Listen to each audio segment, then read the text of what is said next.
Hi everyone, welcome to Career Focus. म चाहिँ principle of conservation of linear momentum बुझाइदिइहाल्छु ल। Principle of conservation of linear मोमेन्टमले के भन्छ भने नि if there is no external force act on the collision between any two bodies भने भेक्टर सम त्यसको भेक्टर समको sum of moment linear momentum के हुन्छ इक्वल मतलब इफेक्ट हुँदैन हैन। यहाँ म पढे सुनाइदिइहाल्छु।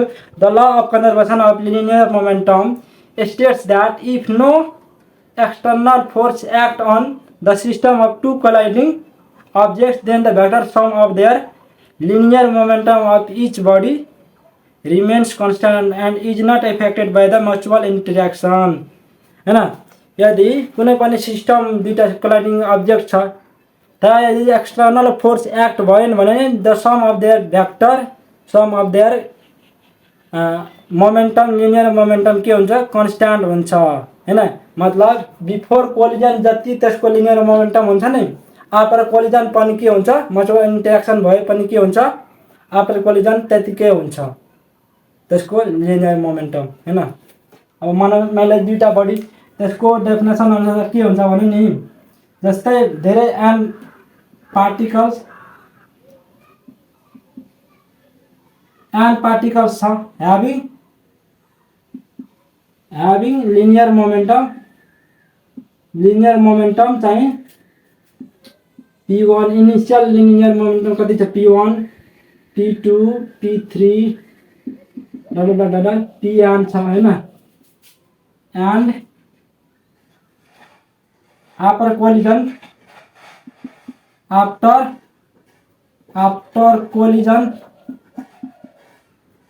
collision that their final momentum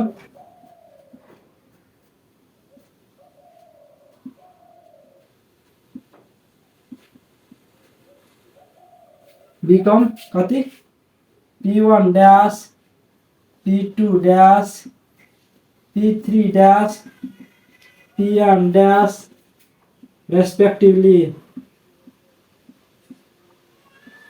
हैन।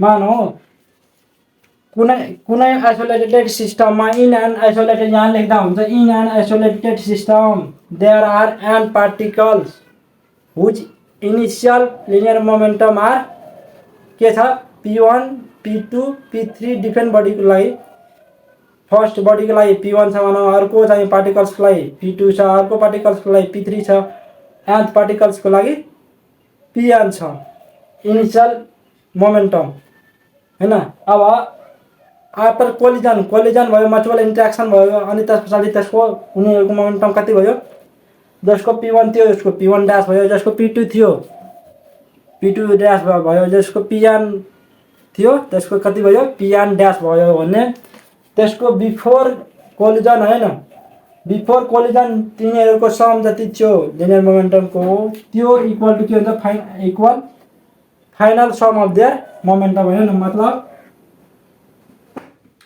p1 plus p2 plus p3 plus pn equal to के हुन्छ p1 ड्याश p1 के हुन्छ p1 dash plus p2 dash plus p3 dash plus pn dash. मतलब sum of their initial momentum before collision is equal to their final momentum after collision त्यो बडीहरुको initial मोमेन्टमको sum equal to before collision equal to के हुन्छ after collision तिनीहरुको मोमेन्टमको sum चाहिँ के हुन्छ इक्वल हुन्छ। अब हेर त यो m1 मासको चाहिँ बडी छ यो चाहिँ हेर यो यसलाई म चाहिँ यसरी गरिदिन्छु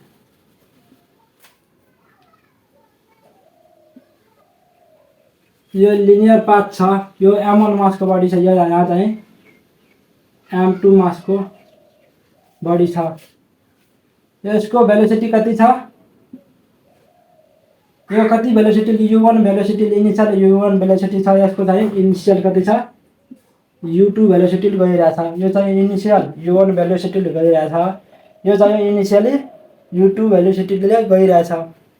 अब दुईटा चाहिँ एउटा स्मुथ पाथमा चाहिँ हैन, स्मुथ पाथमा के छ, या रेक्टिलिनियर मोसनमा चाहिँ गइरहेछ हैन, अगाडितिर मुभिङ गरिरहेछ। यो चाहिँ यसको इनिशियल भेलोसिटी u1 छ, यसको इनिशियल भेलोसिटी कति छ, u2 छ। अब यदि इफ मास चाहिँ हेर, अब के लेखेको छ, let us suppose two body of mass m1 and m2 having initial velocity u1 and u2 respectively हैन। अब m1 मास को इनिशियल भेलोसिटी u1 अनि m2 मास को u2 हो। त्यो कुरा चाहिँ आफै मिलाएर तिमीहरुले लेख्नु, म चाहिँ गति बुझाउने काम मात्रै गर्छु। अब हेर त, if u1 greater than u2, अब हेर, अब यो मानौ म मान्छु कि u1 चाहिँ ग्रेटर छ u2 सँग, यसको इनिशियल भेलोसिटी यो सँग चाहिँ ग्रेटर छ, u2 भन्दा चाहिँ ग्रेटर छ। अब यो दुईटै यदि अगाडि पछाडी छ, मुभिङ गर्दै जाँदा एक ठाउँमा के हुन्छ, यो सँग के हुन्छ, कोलिजन हुन्छ। किनकि यसको भेलोसिटी बढी छ, यसको कम छ भने कुनै ठाउँमा गएर यसले ठोक्छ नि त उसलाई। पछाडी छ त्यही पनि अब यसको भेलोसिटी बढी, यो बढी स्पिडले गइरहेछ हैन, त्यही पाथमा भने यसलाई कुनै ठाउँमा भेट्छ, मिट हुन्छ भने ठोक्छ उसलाई, भने कोलिजन हुन्छ नि त। कोलिजन भइसकेपछि म मान्छु यहाँबाट यहाँ के भयो, सरी यहाँ गएर के हुन्छ,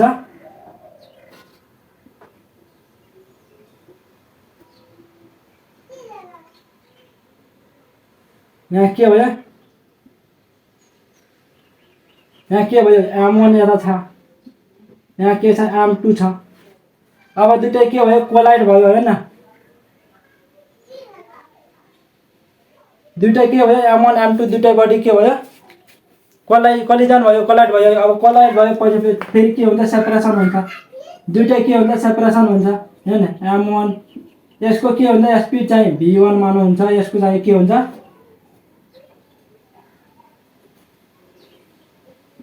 यसको चाहिँ m2 हुन्छ, अनि यसको स्पिड चाहिँ v2 भयो। अब हेर, सुरुमा के थियो, यसको u1 भेलोसिटी थियो m1 मासको, यसको चाहिँ u2 थियो इनिशियल भेलोसिटी दुईटैको। अनि केही ठाउँमा गएर कुनै बेला के गर्छ, यसलाई चाहिँ यसको भेलोसिटी u1 चाहिँ हेर u1 ग्रेटर हुन्छ अनि मात्रै ठोक्छ। यदि u1 त्यो भन्दा कम भयो भने या इक्वल भयो भने कहिले भेट्दैन हैन, किनकि यो त बढी स्पिडसँग यो अगाडितिर इक्वल छ भने पनि यो अगाडि छ भने अगाडि नै हुन्छ जहिले। तर यो भेलोसिटी यो भन्दा यदि ग्रेटर भयो भने कुनै ठाउँमा गएर ठोक्छ, यसले टुई भेटिहाल्छ हैन। सो यो म के u1 ग्रेटर देन u2 मानेको छ भने यो गएर कतै कुनै ठाउँ यहाँ मानौ कोलिजन भएपछि फेरि सेपरेट हुन्छ, त्यसको फाइनल भेलोसिटी v1 भयो m1 को, यसको चाहिँ v2 भयो हैन। सो हेर त,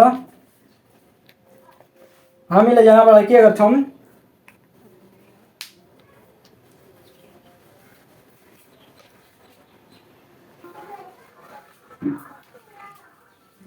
अब हेर त, मैले के बनाएको छु, u1 ग्रेटर देन u2 हैन, भने यहाँ गएर ठोकेपछि सेपरेट भयो। अब हेर, यसले m1 फोर्सले चाहिँ योमा चाहिँ m1 बडीले चाहिँ m1 मासको बडीले योमा चाहिँ m2 बडीमा चाहिँ कति, योमा चाहिँ कति फोर्स लगायो, योमा कति फोर्स लगायो, f1 फोर्स लगायो। अनि m2 बडीले चाहिँ m1 बडीमा कति फोर्स लगायो, यतातिर f2 फोर्स लगायो हैन। यसले f1 फोर्स लगायो m2 बडीमा, अनि m2 बडीले m1 बडीमा कति लगायो, f2 फोर्स लगायो। अब हेर, न्युटन्स थर्ड ल अफ मोसनबाट हामीले के थाहा छ कि कुनै दुईटा बडीले यसरी ठक्कर लगायो या के दुईटा बडीले के हुन्छ, एभ्री रिएक्सनमा के हुन्छ, there is an equal and opposite reaction. मतलब यसले जति फोर्सले यसलाई फोर्स लगाउँछ, यसले पनि त्यतिकै फोर्स उमाथि लगाउँछ। कुनै दुईटा बडीको कोलिजन भयो भने या कुनै बडी कुनै माथि राखेको छ भने त्यति बेला के हुन्छ, एक अर्काले अपोजिट एक अर्कालाई त्यतिकै फोर्सले ठेलिरहेको हुन्छ हैन, फोर्स लगाउँछ। सो m1 ले f1 फोर्स लगायो m2 बडीमा, m2 बडीले चाहिँ f2 फोर्स लगायो m1 बडीमा। सो दुईटै फोर्स इक्वल एन्ड अपोजिट डाइरेक्सनमा हुन्छ। यसले यतातिर लगायो, यसले चाहिँ उतातिर लगायो, सो दुईटै फोर्स के हुन्छ, इक्वल हुन्छ। हेर त, फोर्स एक्सपिरियन्स बाइ ए म अब निकाल्छु। हेर, फोर्स एक्स अब यसलाई म ए मान्छु, यसलाई म बी मान्छु, ए बी हैन। यहाँ पनि के हुन्छ ए अनि यो बी भने force experience by body A is F2 equal to के हुन्छ change in linear momentum by time हैन। अब लिनियर अब यसको उसको final change in linear momentum कसरी निकाल्ने, ए बडीको m1 चाहिँ mass into final velocity v1 minus m1 into initial velocity by time चाहिँ टाइम अफ कोलिजन के भयो टी भयो। T be the time of collision हैन। टाइम अफ कोलिजन तिनीहरू कति छ टिबी छ हैन, सरी टिबी भन्दैछु टी छ। स्मल चाहिँ टी के हो time of T equal to के हो टी भनेको टाइम अफ कोलिजन हैन। टी टाइमसम्म के भयो कोलिजन भयो। सो F2 जो बडी ए ले चाहिँ कति फोर्स एक्सपिरियन्स गर्छ m1 v1 minus m1 u1 by T हैन। Final momentum minus initial momentum by time of collision त्यो भनेको त्यति फोर्स कसले गर्छ बडी ए ले चाहिँ एक्सपिरियन्स गर्छ। त्यस्तै अब force experience bye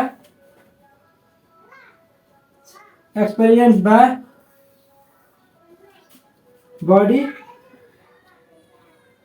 be is कति हुन्छ F1 इक्वल टू m2 यसको velocity final velocity v2 minus यहाँ के हुन्छ m2 भेलोसिटी चाहिँ v1 by time of collision हैन। यति भयो।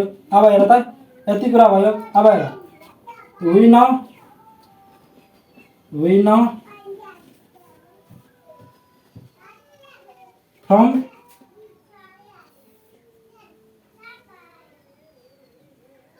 Newton's third law of motion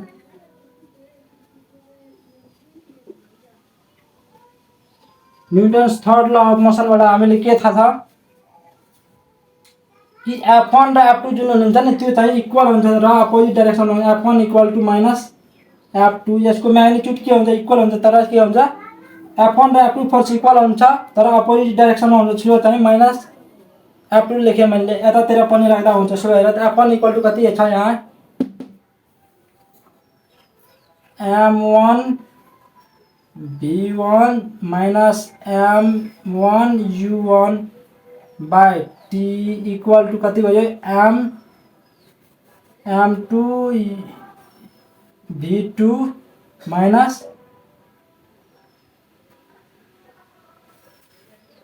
u1 हुन्छ क्या m2 u2 बाई टी भयो हैन। यति भयो। अब हेर त m1 हैन m1 v1 माइनस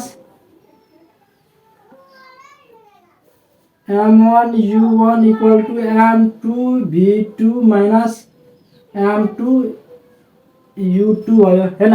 टी चाहिँ दुईटा छनको टी र टी के हुन्छ क्यान्सल हुन्छ। सो क्यान्सल भयो। अब यसलाई हेर त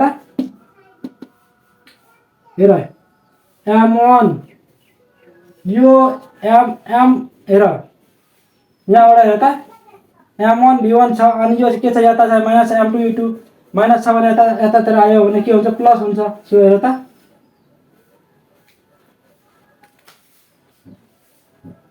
m1 यतातिर छ हैन। यहाँ के गरेको छु यहाँ म माइनस लिएको छु हैन। माइनस लिएको छु भने यहाँ के हुन्छ माइनस हुन्छ।